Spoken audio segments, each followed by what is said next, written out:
Mukunda jewellers వారి Purvi gold and diamonds November 1న KPHB లో ఘనంగా ప్రారంభం. ఓపెనింగ్ ఆఫర్ గా ప్రతి 3 లక్షల కొనుగోలుకు ఒక బంగారు నాణెం ఉచితంగా పొందండి. మందుబాబులకు భారీ షాక్ తగలనుంది. 3 రోజుల పాటు వైన్స్ బంద్ కానున్నాయి. జూబ్లీహిల్స్ ఉప ఎన్నిక నేపథ్యంలో సైబరాబాద్లో 3 రోజుల పాటు మద్యం దుకాణాలు మూసివేయనున్నారు. నవంబర్ 9 ఆదివారం సాయంత్రం 6 గంటల నుంచి నవంబర్ 11 మంగళవారం సాయంత్రం 6 గంటల వరకు వైన్ షాప్లు, బార్లు, పబ్లు, రెస్టారెంట్లు మూసివేయనున్నట్లు పోలీసులు ఉత్తర్వులు జారీ చేశారు.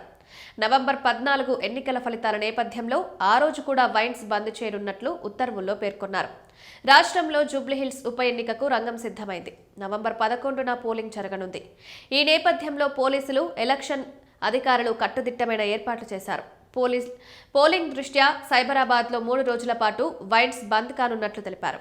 నవంబర్ 9 ఆదివారం సాయంత్రం 6 గంటల నుంచి సైబరాబాద్ పోలీస్ కమిషనర్ అవినాష్ మోహంతి ఆదేశాలు జారీ చేశారు. ఈ నేపథ్యంలో వైన్ షాప్ బంద్ కానున్నట్లు పోలీసులు స్పష్టం చేశారు.